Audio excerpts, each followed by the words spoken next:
Bienvenue donc dans cette deuxième partie du chapitre l'approvisionnement des organes en dioxygène, dans laquelle on va s'intéresser au trajet de l'air dans l'appareil respiratoire. Souvenez-vous, nous avons 3 pistes d'investigation dans ce chapitre. Nous avons déjà fait la première, nous avons prouvé que l'on prend le dioxygène dans l'air inspiré et qu'on rejette le dioxyde de carbone dans l'air expiré. Ça ne veut pas dire qu'on inspire que du dioxygène et qu'on expire que du dioxyde de carbone. Ça veut dire que dans l'air qu'on inspire, qui est fait de 78% d'azote et 21% de dioxygène, un petit peu de dioxyde de carbone et vraiment quelques traces de gaz rare, c'est ce gaz qui nous intéresse, d'accord? Donc c'est dans les 21% qu'on va prélever ce qui nous intéresse. Et lorsqu'on expire, on n'expire pas que du dioxyde de carbone, quelques pourcentages de dioxyde de carbone en plus qui proviennent du travail de nos organes. Alors, aujourd'hui, on va s'intéresser à cette partie. On va essayer de connaître le trajet de l'air une fois entré dans le corps. Donc, ça veut dire qu'on va s'intéresser à l'anatomie de l'appareil respiratoire, comment il est fait. Ça veut dire aussi que dans cette vidéo, attention, il y a des images de poumons disséqués. Donc, je vous préviendrai à quel moment ça va arriver. Ceux qui craignent un petit peu les images de dissection, vous regarderez, vous éviterez, vous arrêterez la vidéo, vous reprendrez donc à un temps qui sera noté dans le titre de la vidéo. Si vous voulez éviter la dissection, vous regardez bien dans le titre de la vidéo, ce sera marqué passer de tel temps à tel temps. Allez, c'est parti. Souvenez-vous, nous avions vu que pour renouveler l'air dans nos poumons, nous avions la possibilité de faire des mouvements respiratoires, inspiration et expiration. Donc le mouvement, le petit schéma est en train de bouger. À l'inspiration, nous avons une contraction, c'est ce qui se passe actuellement dans le schéma, du diaphragme qui s'abaisse et une contraction des muscles des côtes qui écartent les cages thoraciques. L'air entre dans les poumons. C'est un mouvement actif, d'accord? Il consomme de l'énergie parce qu'il est basé sur des contractions musculaires. À l'expiration, eh bien, les muscles se relâchent, le diaphragme se relâche et remonte, d'accord? Alors que les muscles des cages thoraciques se relâchent et donc les cages thoraciques retombent. C'est ce qui va se passer maintenant dans le schéma. Attention, voilà, l'air est expulsé donc des poumons, c'est l'expiration. Ça veut dire que ces deux mouvements sont à la fois contraires et complémentaires. Il y en a un qui consomme de l'énergie et un qui n'en consomme pas. Tout ça pour faire quoi? Pour renouveler l'air dans nos poumons, donc pour ventiler donc notre respiration pulmonaire. Quand je fais, eh bien, je ne respire pas, je ventile, d'accord?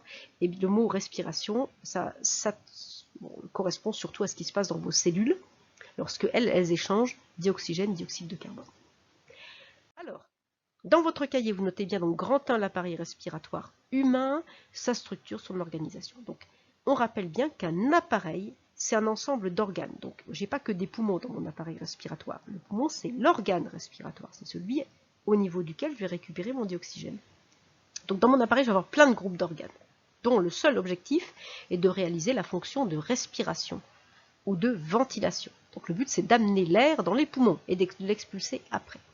Cet appareil donc, est mis en mouvement par des muscles de la cage thoracique et par le diaphragme qui est un muscle aussi. Tout ça, je le répète encore une fois, pour renouveler l'air dans les poumons. L'air dans les poumons.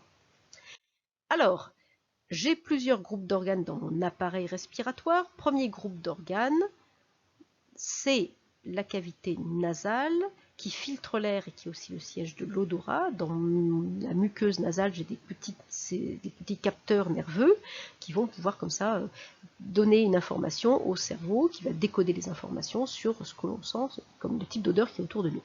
Le pharynx, c'est donc la gorge, c'est une partie commune aussi à l'appareil digestif, donc on verra tout à l'heure dans l'organisation qu'il ne faut pas que les deux se mélangent, hein, l'air et les aliments.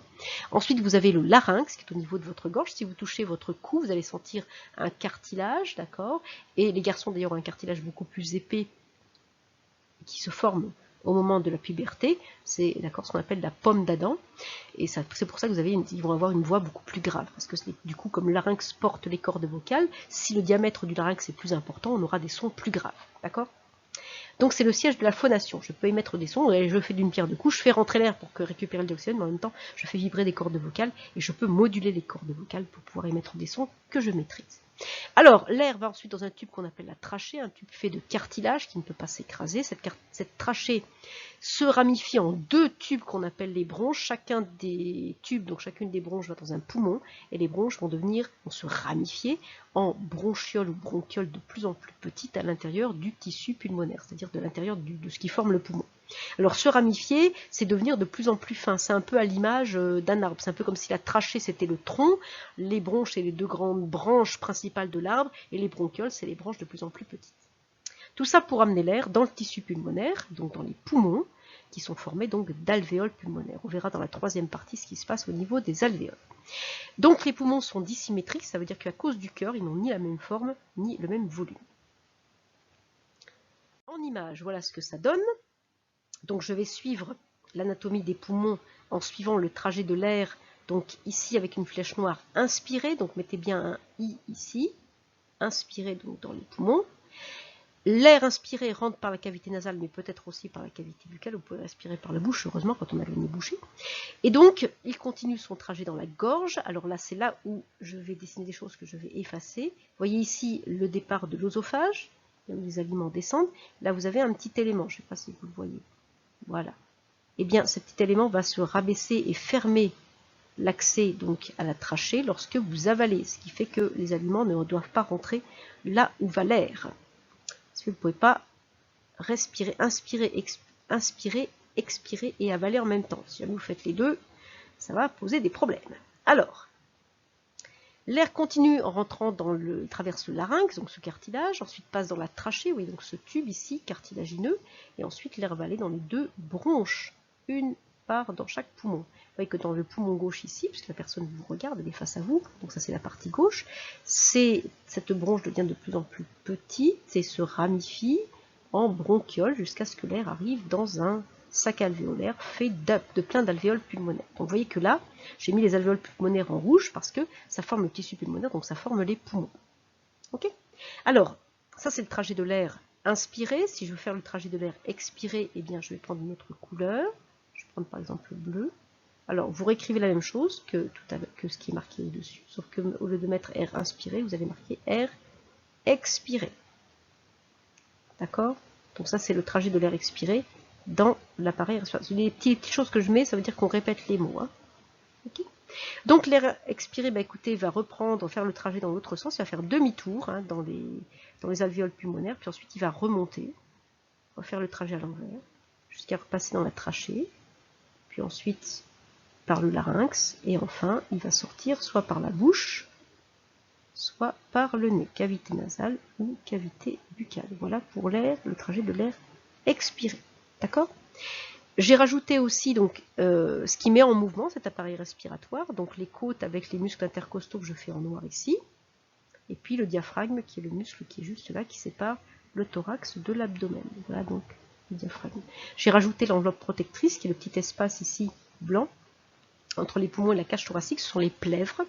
Et ces plèvres permettent de coller vraiment le poumon à la cage thoracique et au diaphragme. Donc dès que le poumon va se déformer, dès que le diaphragme va bouger, bah, le poumon va être soit étiré, soit comprimé. Allez, on note.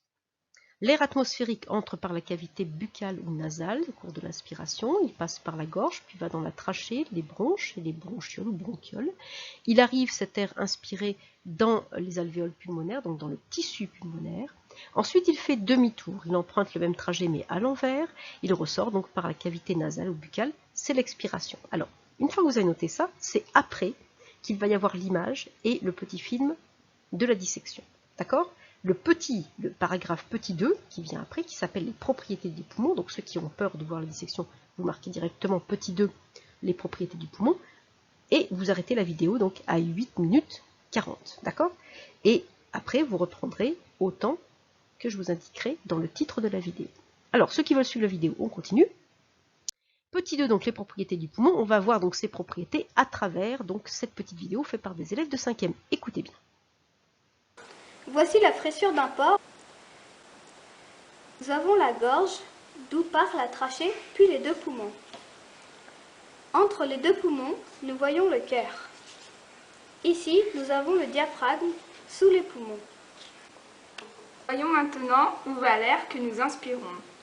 L'air rentre par le nez ou la bouche, va dans la trachée, puis se divise en deux bronches. Ces bronches se ramifient comme les branches d'un arbre. Nous voyons que le poumon contient aussi beaucoup de sang. Voyons ce qui se passe lorsque l'air rentre dans le poumon.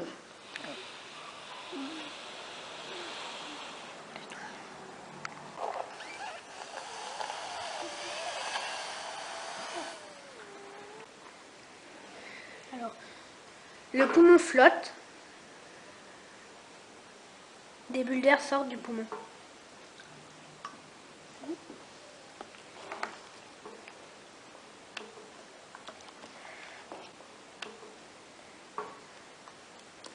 Le cœur coule.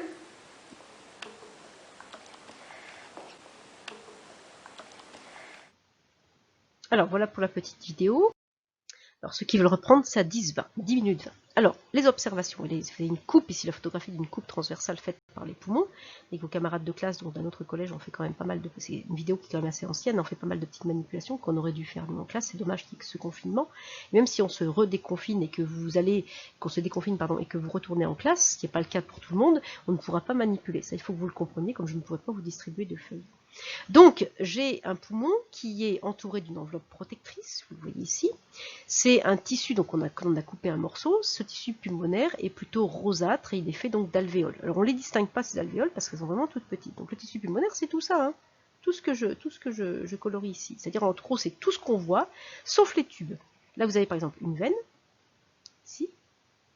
Là, vous avez une artère, donc il y a 2 vaisseaux sanguins qui encadrent quoi? Qui encadrent un tube cartilagineux, donc la bronchiole, qui est là. Donc des bronchioles, vous en avez de différents diamètres. Et à chaque fois, si vous regardez bien, il y a 2 petits vaisseaux de chaque côté. D'accord?